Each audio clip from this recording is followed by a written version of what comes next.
Hi, everyone, and welcome back to another episode of Kill Cheese. Do. A little funky. Funky. Today begins my turn. This week I'm reading a story by Peached Pineapples 1. That is quite the name. Mm-hmm. I love that name. Yeah, we love these Redditor names. This one's called The Subway Game. Could mean a lot of things. Hopefully. It's going to be scary, probably. Well, obviously. Obviously. Ready? I'm ready when you are. Okay. I don't want to tell this story. I don't want to tell it because no matter how much I warn people, somebody is bound to try it. I'm telling this story as a cautionary tale. If anyone ever finds instructions on how to play the Subway Game, pretend you never saw it. I can't state this enough. I ain't gonna lie. This is kind of giving me, I don't know. I feel like I've read this before. I feel like I've seen the Subway Game before. Interesting. I don't know. Just a little familiar. It all started on a summer afternoon. I was over at my friend's house. We'll call him Tim. This was around the early 2010s, and me and Tim were browsing this on random forums. It was summer, and we were both 15 at the time. We had just come home from the pool, so we were cooling off in Tim's room. Anyway, after a few hours of searching through the web, we eventually found a post about something called the Subway Game. It was a really strange post. It had no upvotes or downvotes. It only had 3 total views, and it had been posted the day prior. The title was just The Subway Game, and the description, DM me for the rules. Me and Tim were bored, so we ended up DMing the poster, and the response was nearly instant. That's not weird at all. No, totally not. I wouldn't be a little freaked out. Tim and I looked at each other and began reading what the poster had DM'd us out loud. How to play the Subway Game. Step 1. Play between the hours of 2 and 4 a.m. Yeah, red flag. Absolute fucking red flag right there. Come on now. Step 2. Board a Subway and make sure you're alone. Red flag. Step 3. Once the car makes it to the second to last stop, close your eyes and hold your breath for 60 seconds. It's just getting worse. Step 4. Open your eyes once you hear the bell. Step 5. Good luck. Yeah, what the fuck ever. Fuck this. I don't like it. Tim and I instantly began to laugh. We were both online constantly and seen a bunch of creepypastas similar to this. We closed his computer that day, and I went home completely forgetting about the Subway Game. But later that night, something strange happened. I booted up my computer again because I couldn't sleep. I saw that I had a notification on Reddit. I clicked it and saw that the poster had messaged me the rules of the Subway Game too. Remember, they're at Tim's house. Oh. So he gets home, and he's also got a message to him. It's not weird at all. I chuckled nervously to myself, figuring maybe I had just logged into Tim's account by accident. We were good friends and knew each other's passwords, so it wasn't impossible. It was late at night, so maybe I just did it without realizing. I clicked my account, and my eyes widened.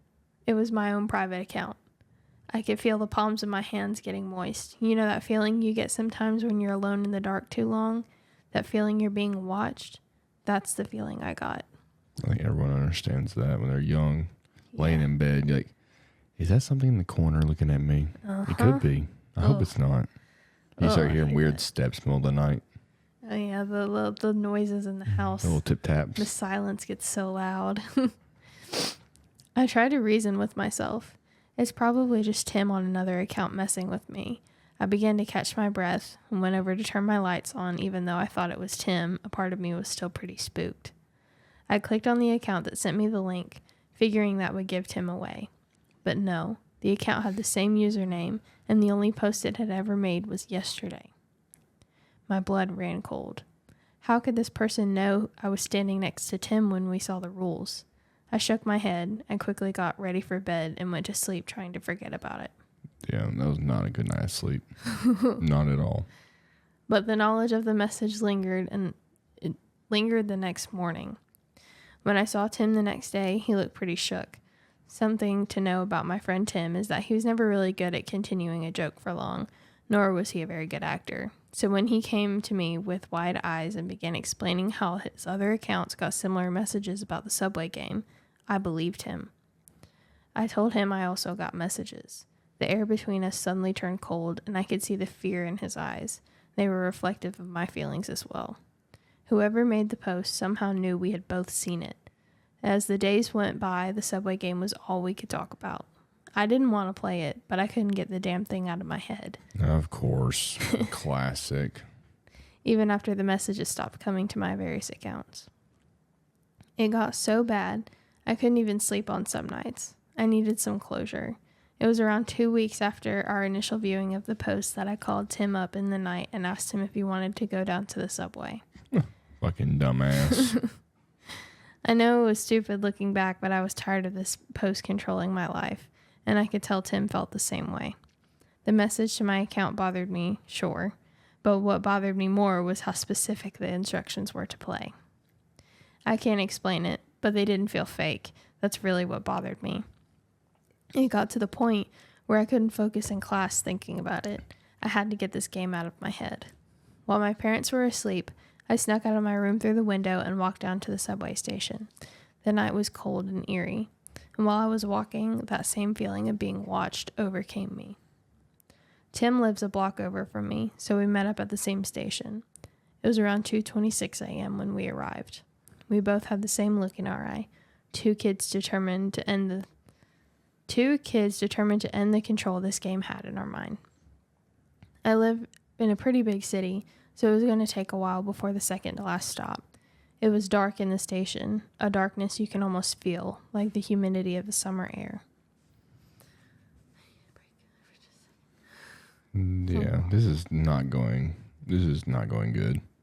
You know what's going to happen. Well, actually, he's talking in past tense, so it's already happened, it sounds like. That's what it sounds like. And the whole thing started with a warning. But it's like, you know you shouldn't be doing that. Like, come on. Oh, for sure. Don't be a dumbass. Tim and I sat in silence. We were the only ones there.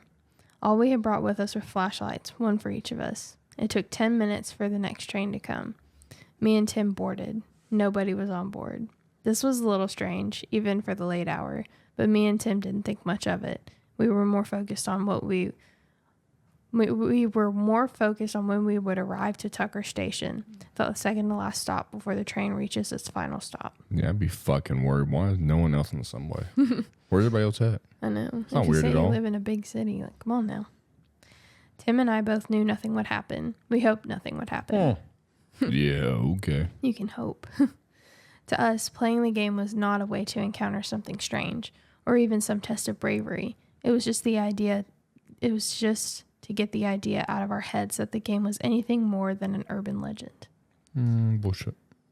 The third to last station came and went, and it was now 3:12 a.m.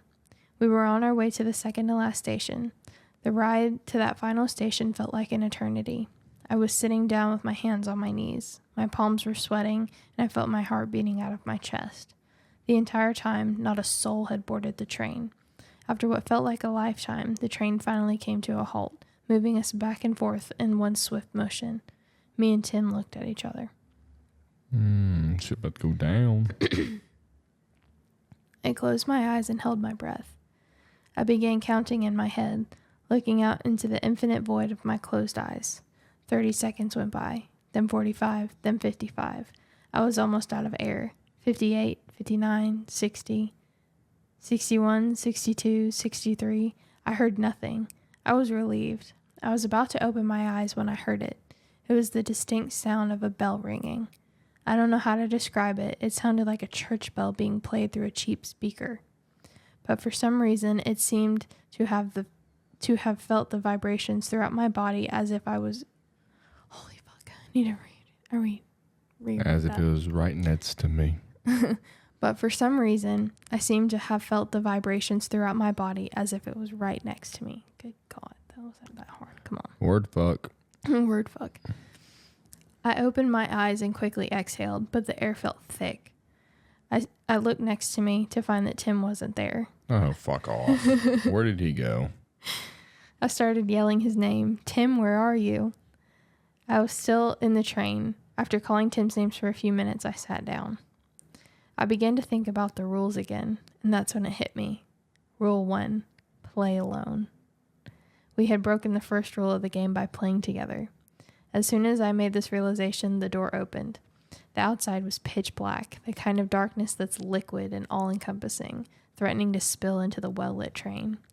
I began my walk apprehensively towards the open door. I pointed my flashlight into the darkness from the safety of the train. I found myself inside of another station. It wasn't Fieldview Station, which is the last one where I live. It looked different. I took a nervous step into the darkness, until eventually my entire body was submerged in it. It was so dark I could almost feel it on my skin. Not good. The only two sources of light was my flashlight and the open door of the train behind me. I yelled into the darkness again, Tim!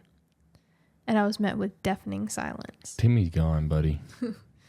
He's a goner. He's on his own train somehow. I guess. I pointed my flashlight around the station, trying to make sense of where I was, until the light found itself illuminating a sign hanging from the roof. It unsettled me to my core. It seemed to attempt to read Fieldview Station, but it looked like it was written without knowledge of what those letters meant. It looked more like lines and curves loosely mimicking the shape of the words Fieldview Station.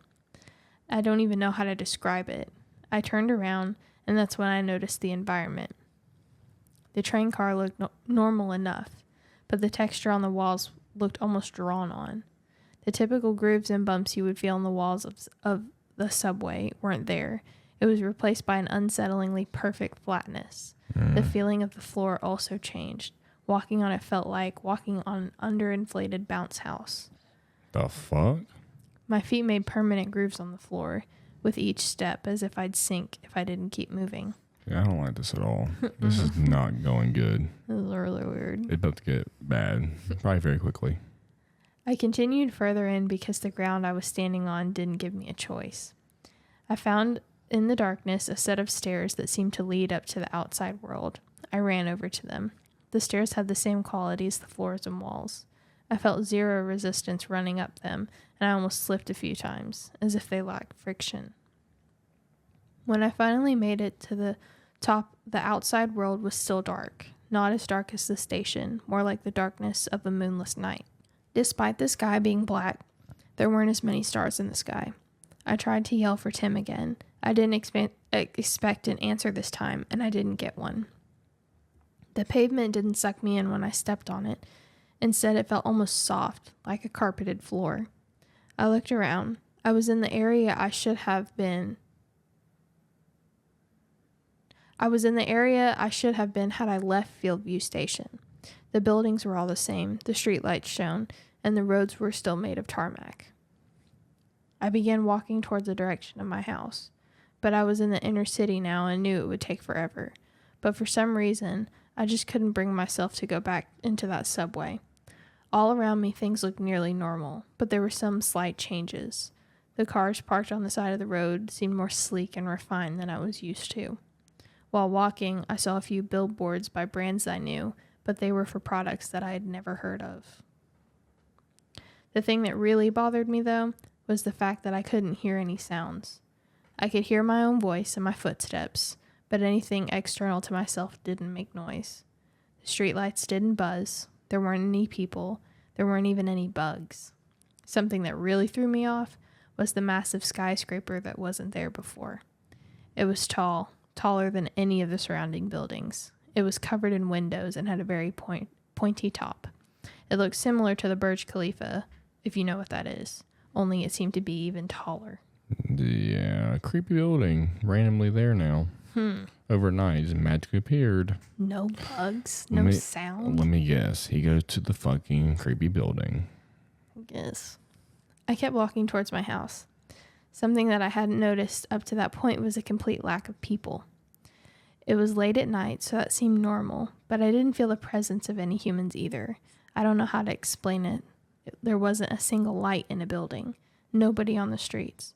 For whatever reason, the cars didn't feel like they had owners. It felt like they were almost decoration. It was the strangest feeling I'd ever had. Not good. No. I continued in the direction of my house. I think it took hours, but I couldn't tell because it didn't feel like time passed here.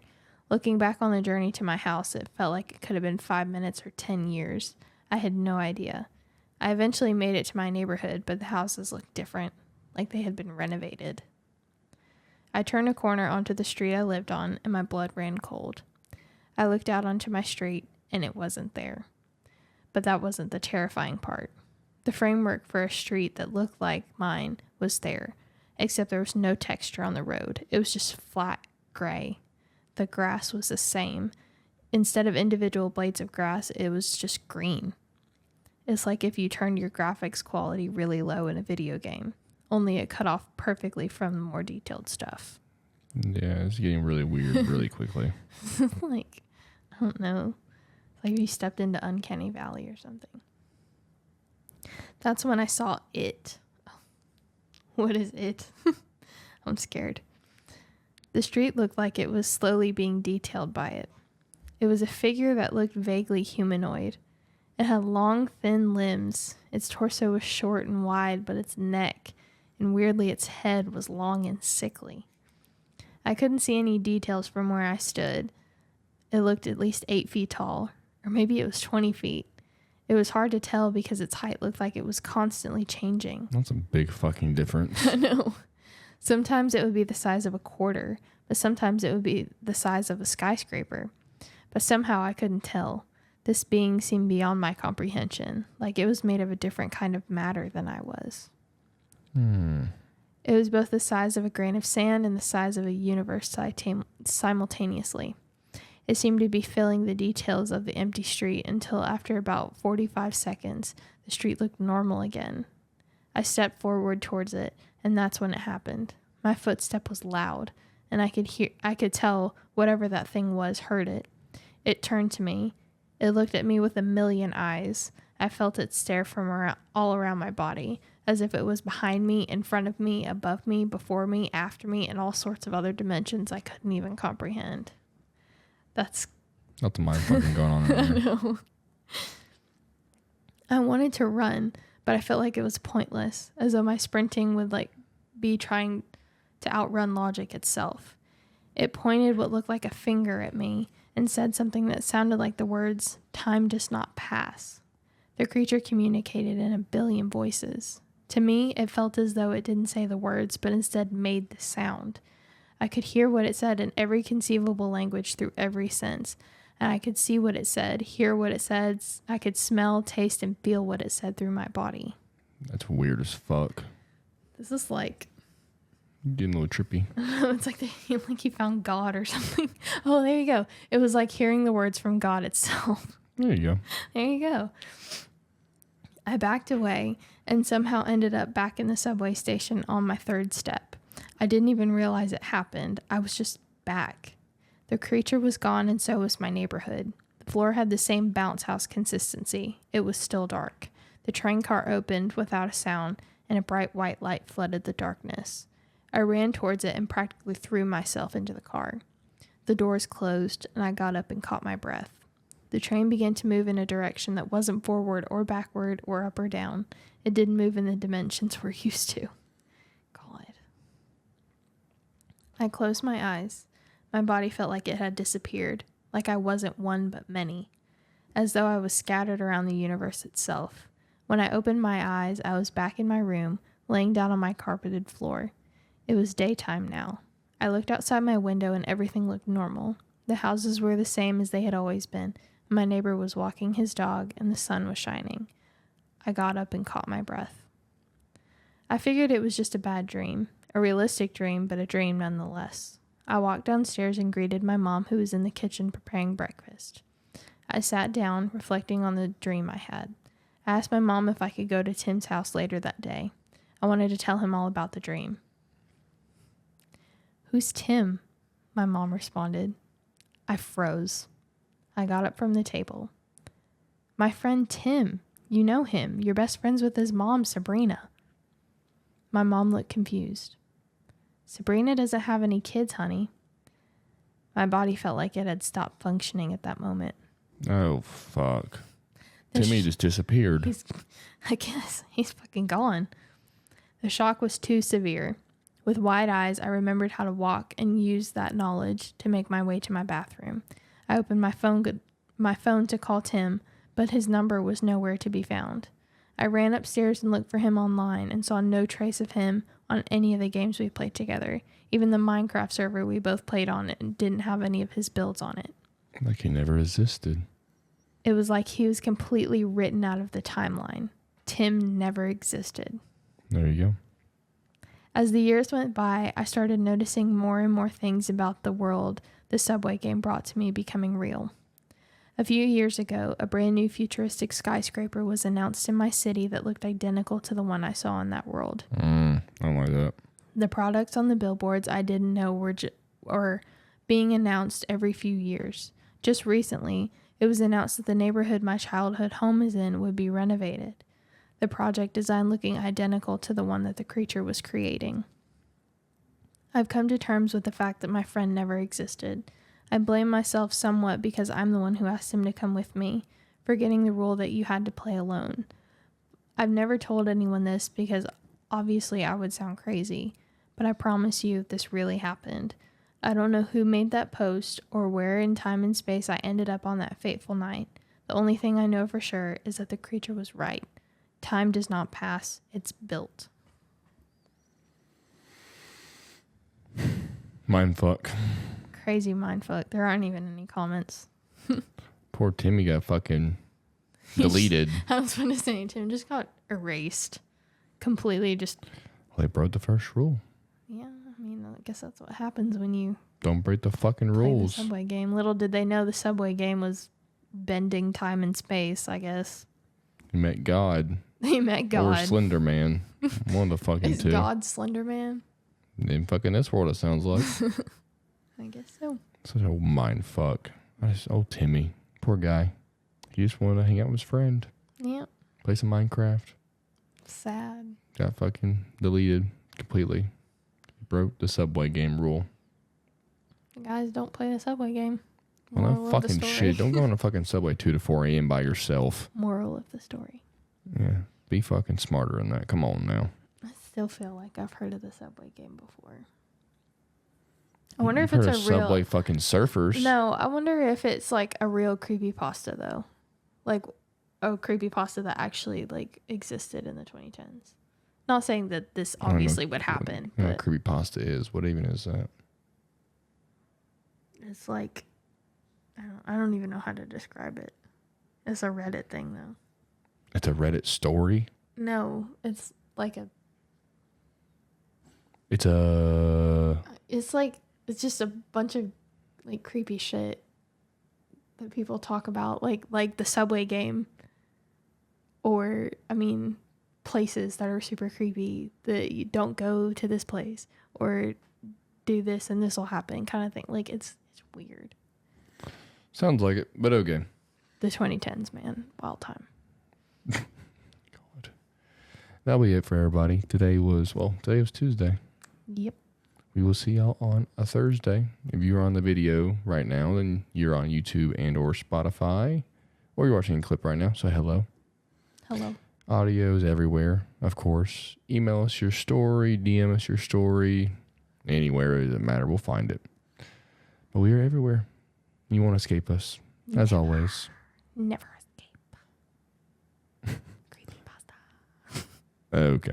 We will see you on Thursday. Bye, everybody. Bye.